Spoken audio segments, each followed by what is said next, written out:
on ne l'écoute plus. Si toutefois il arrivait à quelqu'un de commettre un péché, virgule, nous avons, c'est pas moi qui l'ai écrit, hein, nous avons, tu as, j'ai, nous avons un défenseur auprès du Père, Jésus-Christ, le juste. Le même défenseur, le même avocat qui t'a défendu le jour où tu t'es donné à Jésus. Le jour où tu es venu à Dieu, Dieu voulait jeter son jugement sur toi à cause de tes péchés, pas vrai? Et quand tu es venu, tu es peut-être venu sur le devant, dans une réunion de prière, à un camp de jeunes, chez toi tout seul. Au moment où tu es venu à Dieu, Jésus est devenu ton défenseur, ton avocat auprès du Père. Ce même avocat, ce même défenseur, il te défend aujourd'hui. Il ne s'est pas retiré de ta vie. L'autre jour, j'étais dans le TGV, en première classe. C'est la première fois que ça m'arrive. Parce que toutes les secondes classes, elles étaient pleines. Et je me suis assis, j'étais en face de deux dames. Vous savez, il y a une table qui s'ouvre comme ça on peut jouer au domino. Il y avait deux dames en face et une dame très très âgée à ma gauche. Et vous savez, quand on se regarde comme ça, on ne peut pas s'éviter. Hein. Puis après un moment, on dit, ouais, il fait chaud. Hein. Ça commence toujours comme ça. En fait. Ah, il fait chaud, dis donc. Hein. 38, ah ouais, 38. Ah ouais, mais c'est l'Espagne qui va gagner. Ah ouais, c'est l'Espagne qui va gagner. Alors on parle de tout et de rien, et puis après, elle voulait savoir un petit peu d'où je venais. Alors je dis, vous savez, moi je viens d'un pays où les trains, il vaut mieux courir que prendre le train. On va plus vite. Et je leur ai dit, je travaille au Cambodge, et je leur ai parlé de la culture cambodgienne, qui est bien différente de la France. Et je leur ai dit, vous savez, même l'écriture khmer au Cambodge, c'est pas l'alphabet français, c'est pas ABCD. Et j'ai sorti de ma petite valise un petit dépliant, un petit livre bande dessinée que je distribue au Cambodge, qui ne sert à rien ici. Mais je leur ai montré à quoi ressemblaient les lettres cambodgiennes. Et c'est l'histoire du fils prodigue. Et en fait, je leur apprenais les lettres du Cambodge et en même temps, je leur disais toute l'histoire qu'on trouve dans l'évangile de Luc, chapitre 15. Et je leur ai donné l'histoire de ce fils qui est parti, qui a claqué la porte et qui a voulu mener sa vie dans la prostitution, dans la folie. Et puis un jour, il s'est rendu compte qu'il était perdu, loin de son père. Et il a fait ses valises et il est revenu au village où son père l'attendait.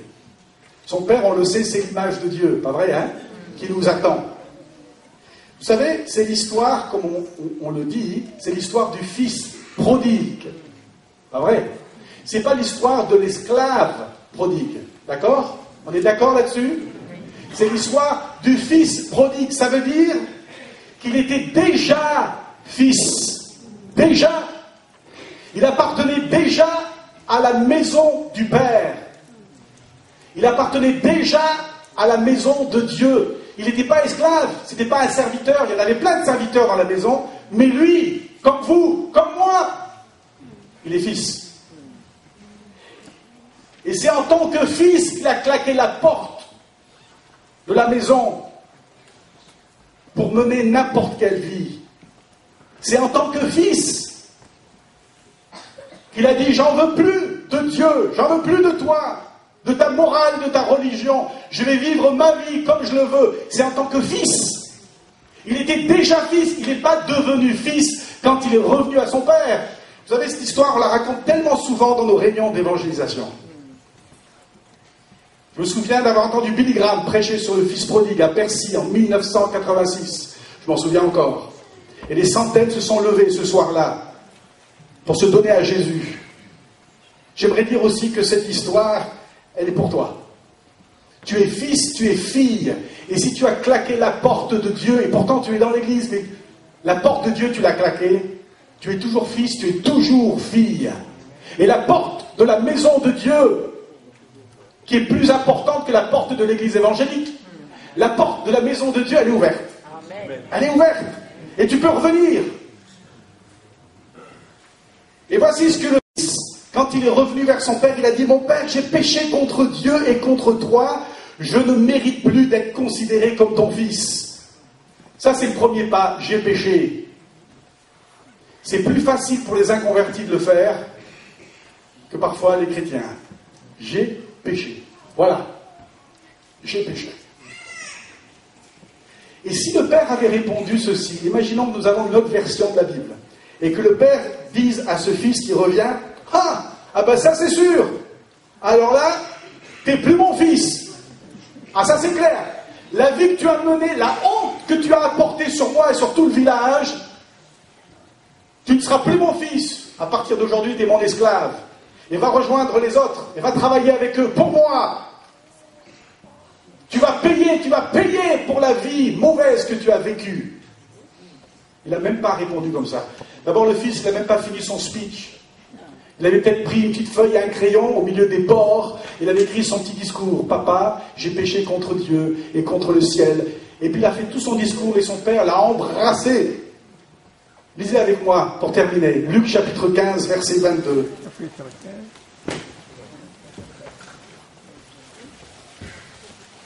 Luc chapitre 15. On ne va pas lire toute l'histoire, vous la connaissez bien. Mais le verset 22. Ce que le papa a dit à son fils.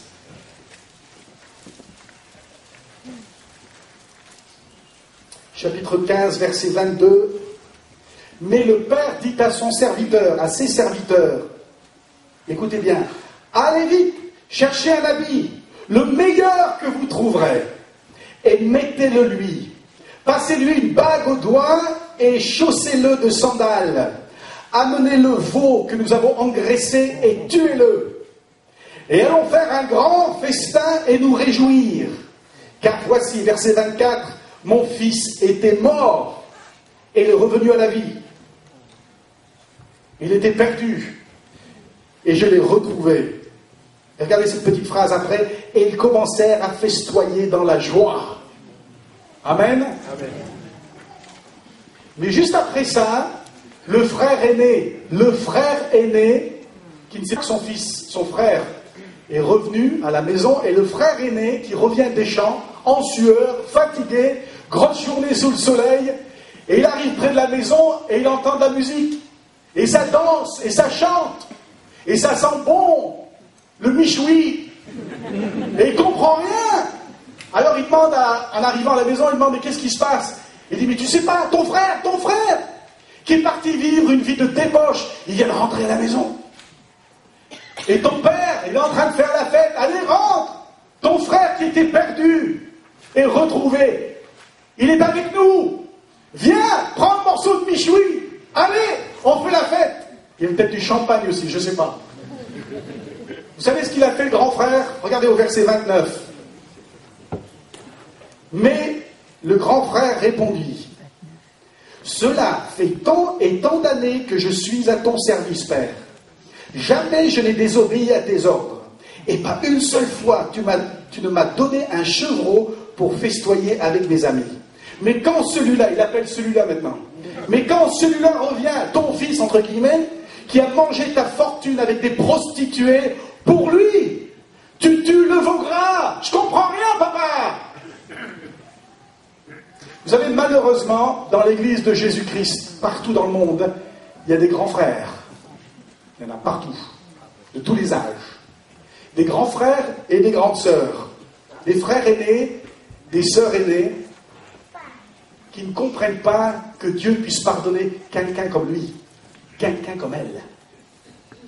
Comment il s'occupe du groupe de jeunes, il travaille au groupe de jeunes. Mais il est divorcé, hein. Ah oui, divorcé. Ça, c'est le grand frère aîné. Quoi? Elle veut partir en mission. Elle veut partir en mission. En 1998, c'était en juin, je crois. Elle a fait une bêtise, hein. Une grosse bêtise. 10 ans après sa conversion. Grosse bêtise. Et elle veut servir Dieu. Non. On ne peut pas l'envoyer. On ne peut pas. Elle fera la même erreur là-bas.